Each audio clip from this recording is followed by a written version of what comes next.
Ladies and gentlemen, your brain is not designed to keep you calm, it's designed to keep you alive. That's a critical distinction most people don't understand. The brain's primary job, especially the older, more primitive parts like the amygdala, is survival. That means it is constantly scanning your environment, both physically and emotionally, for threats. It's not looking for peace, it's looking for problems. And when it thinks it's found one, boom, your nervous system lights up like a Christmas tree. Heart races, palms sweat, thoughts scatter, and all of a sudden, you're spiraling, reacting, yelling, shutting down, or overthinking. Sound familiar? This isn't happening because you're weak. It's not happening because you lack discipline. It's happening because that's how the human brain is wired. So stop beating yourself up every time you lose your cool. You're not broken. You're operating on old programming. The trick is, once you understand this, you can rewire it. But you can't change something you don't understand. And that's where most people get stuck. When you learn how your mind works, you give yourself power. The moment you realize your panic or stress is just your brain trying to protect you, you create space between you and your reaction. That space, that's where your power lives. That's where you get to choose how you respond instead of just reacting like you always have. But here's the kicker. You don't get access to that choice unless you train for it. Let me ask you this. How often do you practice staying calm when nothing is going wrong? Most people wait until everything is falling apart to try and be calm. But that's like stepping into a boxing ring without ever having trained. You can't expect to be calm in chaos if you haven't built the muscle for it in peace. Your brain needs repetition. It needs habits. It needs proof that you're safe. Even when things feel uncertain, this is where most people give up. They think staying calm is a personality trait, that some people are just naturally chill or unbothered. Nope. Calm is not something you're born with. Calm is built. It's developed through consistent, intentional work. It's created through awareness, through practices like mindfulness, breathing, journaling, and being radically honest with yourself. It's built every time you pause instead of lash out, every time you breathe instead of argue, every time you reflect instead of react. Those moments seem small, but they're massive because they're rewiring the pathways in your brain. See, the amygdala, the fear center of your brain, activates in a fifth of a second. It's lightning fast. It's meant to be. But you know what else you have? A prefrontal cortex. That's the rational part of your brain. That's the part that helps you think clearly, solve problems, and stay calm under pressure. But it's slow. And it only comes online when you pause. That's the goal.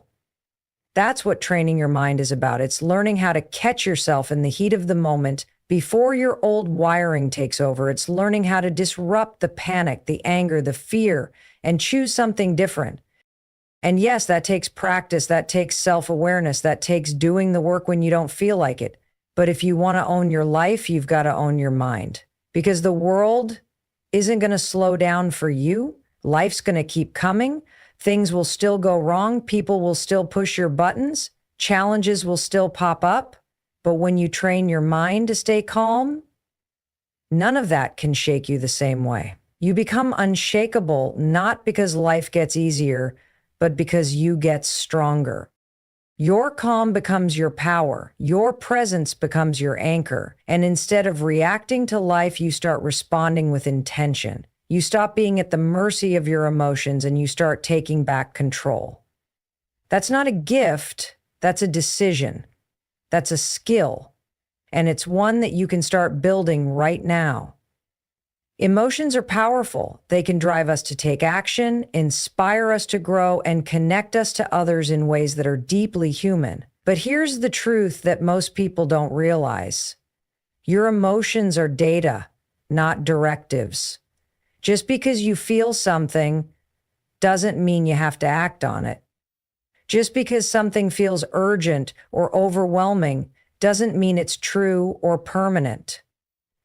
Your feelings are valid, yes, but they are not facts. They are signals, not orders. Your brain creates emotions as part of a response system. It processes information, what you see, hear, remember, believe, and then assigns an emotional meaning to it. That's where feelings come from. But that process isn't perfect. In fact, it's heavily influenced by your past, your fears, your insecurities, and even your mood in the moment. So when you feel anxious or angry or rejected, you're not necessarily responding to what's happening now. Often, you're reacting to what something reminds you of. That argument you had today, it might not even be about today. That anxiety about the future, it might be triggered by a fear you've carried for years. That's why learning to observe your emotions is so important, not to suppress them, not to ignore them, but to understand them. When you pause and get curious about what you're feeling, you create a gap, a powerful moment of awareness. You get to ask yourself, is this real or is this a story I'm telling myself? Is this emotion giving me insight or is it pulling me into a reaction I'll regret? This is emotional intelligence, and it's a skill, not a trait. Most of us grow up never being taught how to interpret our feelings. We're told to calm down, get over it, or suck it up. So we either bottle things up until we explode or let our emotions run the show without questioning them. Neither of those approaches work in the long run.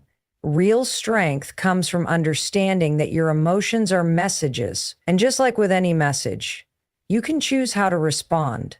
You don't have to reply to every text you get, right? Same goes for your emotions. Just because fear shows up doesn't mean you have to listen. Just because anger rises doesn't mean you have to yell. Just because you feel like giving up doesn't mean you should. One of the most empowering things you can do is build the habit of checking in with yourself. Pause, ask, what am I feeling right now? Where is it coming from? What's the story I'm telling myself, and is it true? That step alone, just asking questions, can help bring the rational part of your brain back online. It helps you see more clearly, respond more wisely, and avoid creating more chaos than necessary. Let's say you feel anxious about an upcoming presentation. Your mind starts racing. What if I mess up? What if they judge me? That anxiety is real, but it doesn't mean you're going to fail. It just means your brain is trying to protect you from embarrassment. It's highlighting a perceived threat. But if you can recognize it as a signal, not a verdict, you can prepare better. You can remind yourself that you've done hard things before. You can shift from panic to purpose. And here's the thing, when you stop reacting automatically to your emotions, you start reclaiming your peace. You stop being a puppet on the strings of every mood swing, every moment of self-doubt, every emotional spike. Instead, you become grounded. You become someone who can feel deeply but still act with clarity. That doesn't make you cold or detached. It makes you wise. Emotions will always be part of the human experience. You can't get rid of them, and you shouldn't want to. They give life richness and depth. But when you learn that emotions are information, not commands, you stop letting them drive your decisions. You start making choices based on your values, not your moods. You start responding to life from a place of strength, not reactivity. That's when everything changes. That's when you become someone who isn't just living. You're leading yourself with intention from the inside out. Every time you react without thinking, every time you snap, panic, or spiral, it's because your brain has skipped the pause, that tiny moment between stimulus and response. That's where your power lives. And when you train your mind to insert that pause, everything changes. You stop being a victim of your impulses. You stop letting the chaos of the world decide how you feel and what you do. Instead, you create space to choose. That's the power of the pause. The pause is not just a cute idea or a feel-good concept. It's a neuroscience-backed strategy. See, when something triggers you, stress, fear, frustration, your brain immediately activates the amygdala. That's the fight or flight part of your brain.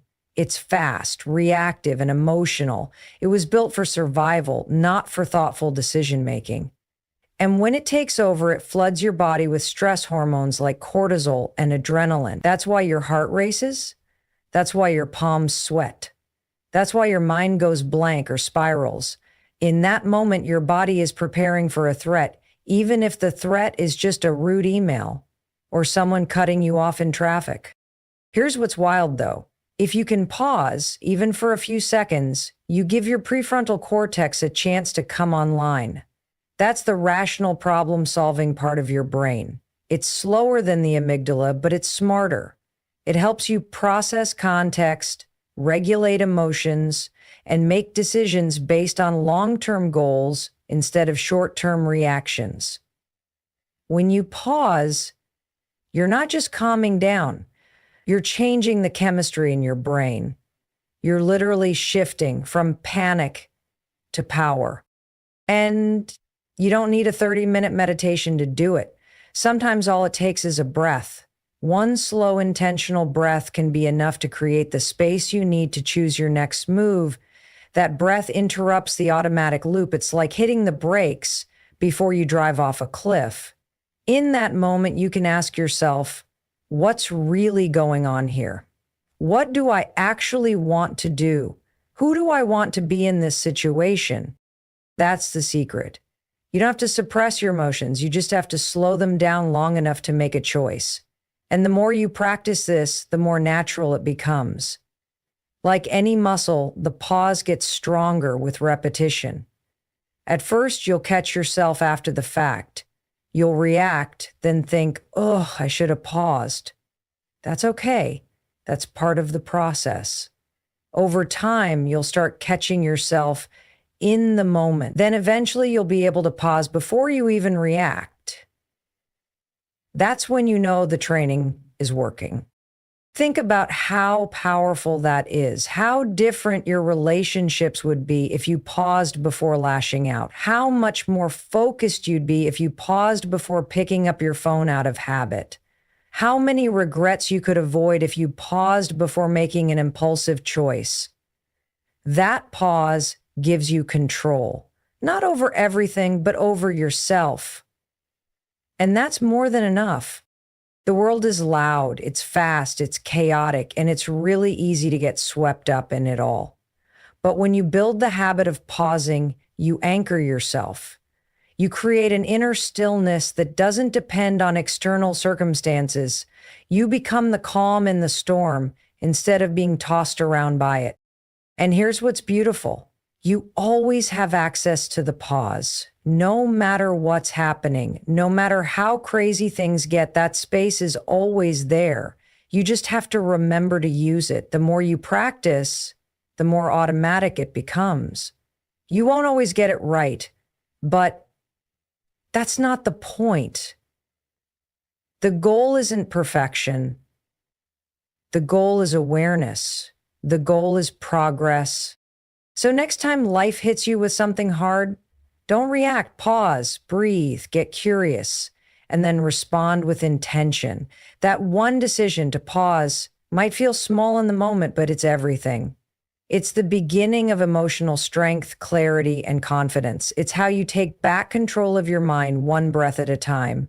Your breath is one of the most powerful tools you have to calm your mind. And yet most people completely overlook it. We breathe all day, every day, without even thinking about it.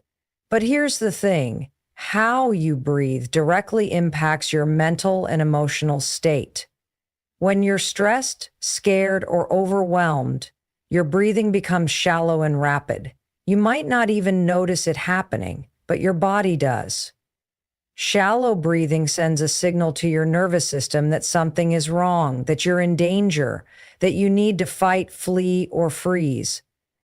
Now flip that around. When you breathe slowly and deeply, especially from your diaphragm, you send the opposite message. You're telling your nervous system we're safe, everything is okay.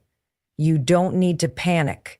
That one shift in your breathing can completely transform how you feel in the moment. It can interrupt a spiral of anxiety. It can stop an outburst of anger. It can help you focus, think clearly, and respond with intention. And the best part, you always have your breath, no matter where you are, no matter what's happening, no matter how out of control things feel, you can always pause and breathe. That's real power. That's inner control. You don't need a quiet room, a meditation app, or a yoga mat. You just need a moment and a decision to tune in. There's a reason why Navy SEALs, athletes, public speakers, and even surgeons train with breathing exercises. It works. One of the most effective techniques is called box breathing. It's simple. Breathe in for 4 counts, hold for 4, breathe out for 4, hold again for 4, then repeat. What this does is incredible. It balances your nervous system. It engages your parasympathetic response, the rest and digest mode that helps your body calm down. It slows your heart rate. It clears your mind. It grounds you.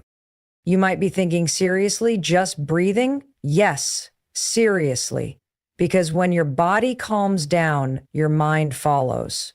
And when your mind is calm, you make better decisions. You become more patient, more present, more powerful. That's not hype. That's science. Your breath is like a remote control for your brain.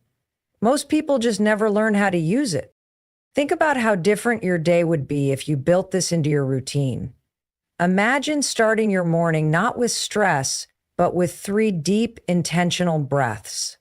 Imagine using your breath before walking into a meeting, before responding to a difficult email, before having a tough conversation with someone you care about.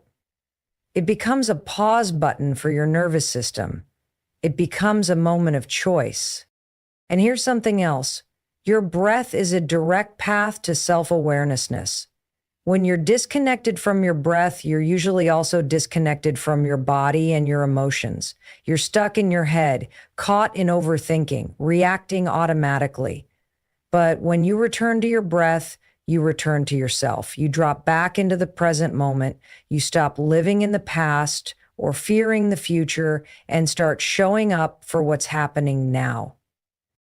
This isn't about turning into a monk or pretending life doesn't get messy. It's about giving yourself tools to navigate the mess without losing yourself in it. Life will still throw challenges your way. People will still frustrate you. Situations will still stress you out. But with your breath as your anchor, you don't have to be at the mercy of it all. You stay centered, you stay calm, you stay in control. The next time you feel tension rising in your body, stop. Close your eyes for a second if you can.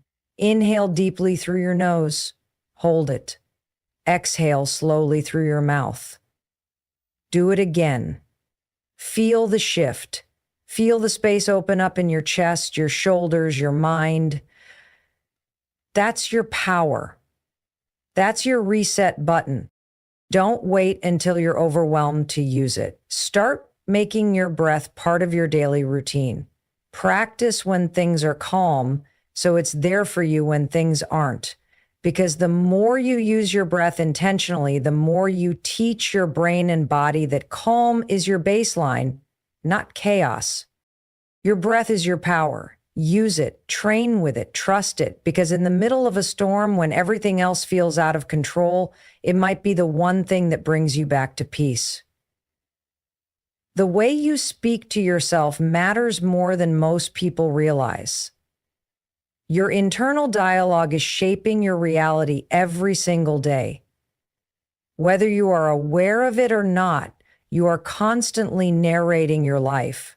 You're interpreting events, assigning meaning to them, judging yourself, predicting the future, and it's all happening in your head. That voice in your mind, it's influencing how you feel, how you act, and what you believe is possible. So, here's the question. Is that voice building you up or tearing you down? Most of us have developed an inner voice that's far more critical than it is kind. It's a voice that doubts us before we even start, that replays mistakes on a loop, that panics over the future and talks us out of opportunities. It says things like, I can't handle this, I'm not good enough, or this is going to be a disaster. And the scary part is, when you hear something often enough, especially from your own mind, you start to believe it. It becomes your truth, not because it's true, but because it's familiar. This is why training your mind to stay calm includes training your self-talk. You cannot create a calm-centered life if the voice in your head is constantly screaming, doubting, or criticizing. That's like trying to meditate in the middle of a rock concert. It's not going to work. The chaos inside will always override any calm you try to create outside. But here's the good news. Just like any habit, self-talk can be rewired. You can learn to speak to yourself with intention. You can replace those automatic negative loops with thoughts that empower you instead of exhaust you. It starts with awareness. Catch yourself in the act. Start listening to what you're saying silently throughout the day. When something goes wrong, what's your immediate thought? Do you call yourself stupid? Do you assume you failed? Do you panic and spiral? That awareness is the first step. You can't change a pattern you're not aware of. Once you catch the negative self-talk, don't fight it, replace it. This is where affirmations come in, but not the fluffy kind that feel fake or forced. I'm talking about grounded, believable, powerful statements that calm your nervous system and shift your mindset. Things like, I can figure this out. I've been through worse and made it through. Right now, I choose to respond, not react. These phrases are more than words. They're commands to your brain. They guide your focus, they anchor your thinking, they shape your identity. And your identity is everything. If you keep telling yourself you're anxious, you'll keep looking for reasons to feel anxious. If you believe you're someone who can't handle stress, your brain will look for evidence to prove that true. But if you start saying, I'm calm under pressure, and you back that up with action, your brain starts building a new story. That story becomes your new truth. It's not about lying to yourself. It's about choosing a more empowering narrative. This doesn't mean you'll never feel fear, doubt, or overwhelm again. Of course you will. You're human. But with trained self-talk, you learn to lead yourself through those moments instead of being dragged by them.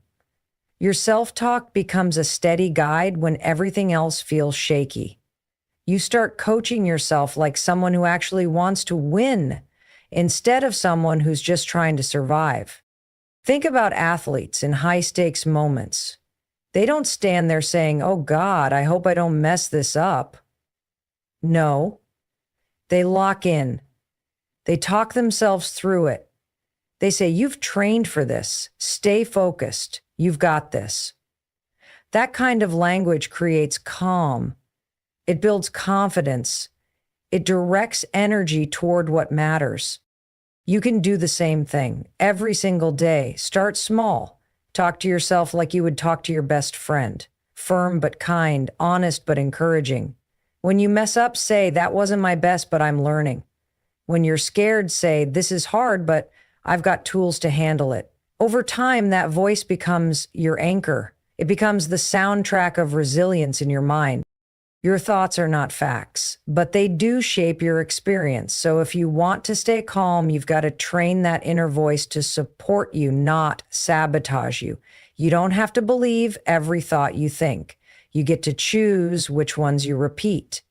And the ones you repeat, that's the life you create. Calm isn't something you find, it's something you build. And like any skill, it takes practice. It's not a switch you flip, it's a muscle you train. You can't expect to be calm under pressure if you never practice calm when life is quiet. You can't show up with control and clarity in the storm if you haven't built that foundation in the stillness. It's like expecting to run a marathon without training. Your mind needs reps too. This is where routines, habits, and daily practices come into play.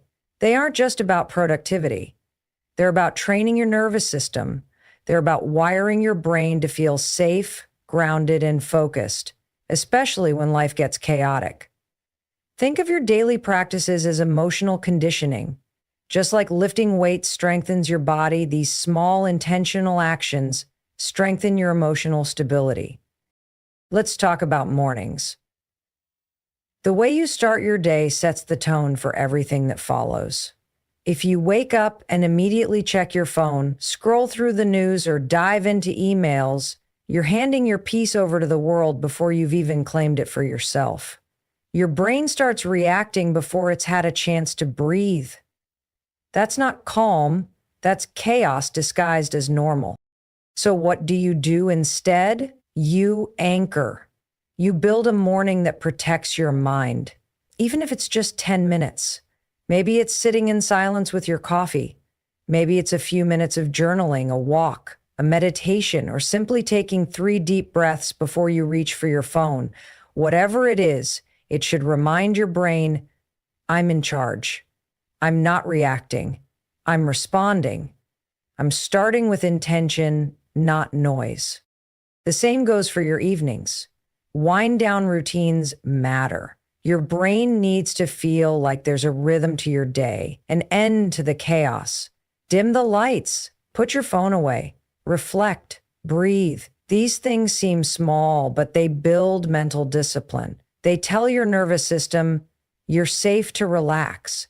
That consistency is what helps you stay calm when life throws surprises your way, because your brain remembers, we've been here before. We know what to do. And here's something else most people overlook. The people you surround yourself with and the content you consume are also part of your emotional training. If your environment is constantly loud, dramatic, negative, or overwhelming, your brain mirrors that energy. It stays on alert.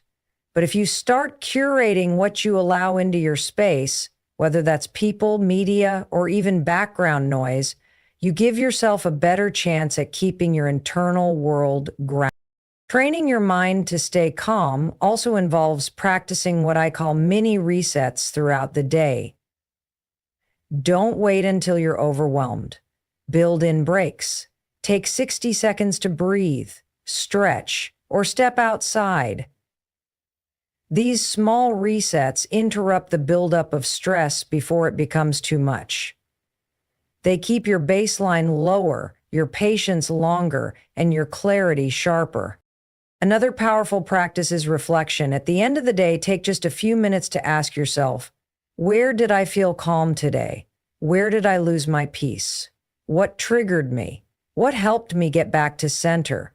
These questions help you spot patterns, and when you see the patterns, you can change them. This is how self-awareness grows. This is how emotional intelligence is built. And look, you don't have to do all of this perfectly. That's not the point. The point is to build a toolkit. You're not trying to become someone who never feels stress or fear or frustration. You're becoming someone who knows how to handle it. Someone who has practiced staying calm. Someone who doesn't crumble every time life gets loud. That's real power. That's resilience. So no, calm isn't something reserved for monks or gurus. It's not about escaping life. It's about engaging with it differently. It's about building a strong inner world so that the outer world doesn't shake you as easily. And that kind of calm, that's earned. One small practice at a time, every day. That's how you train your mind. That's how you build the version of you that doesn't just survive chaos, but rises above it. In life, things will go wrong. Plans will fall apart. People will disappoint you. You'll get blindsided by something you never saw coming. That's just reality. You can't control every situation, every outcome, or every person. But you can control one incredibly powerful thing, your response. And when you train yourself to respond instead of react, you stop being a victim of circumstance and start becoming a master of your own peace. Here's the truth. Most people go through life on autopilot, constantly reacting to whatever happens around them. Someone cuts them off in traffic and they snap. Their boss criticizes them and they shut down. A goal gets delayed and they spiral into doubt or self-pity. It's all knee-jerk, automatic, no pause, no control.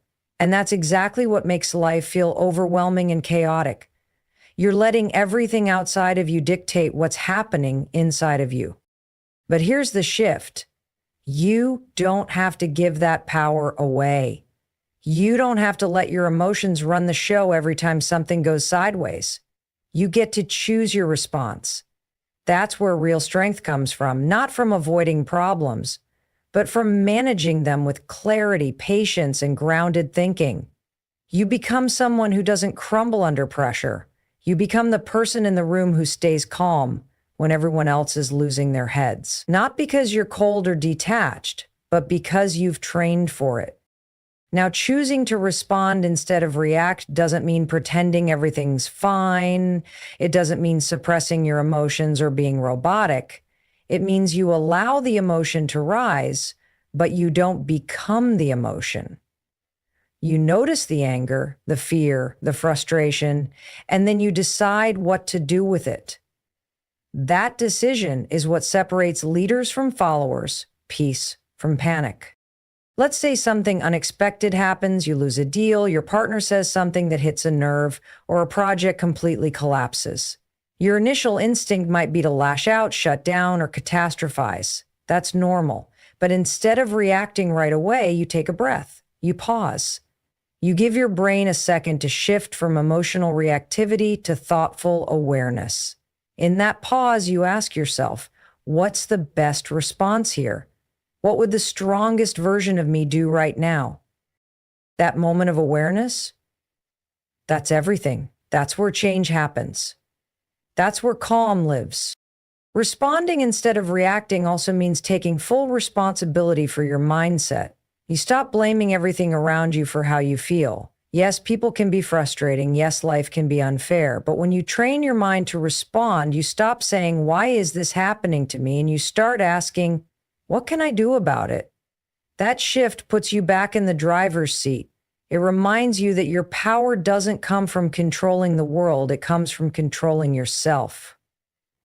It also makes you a better communicator.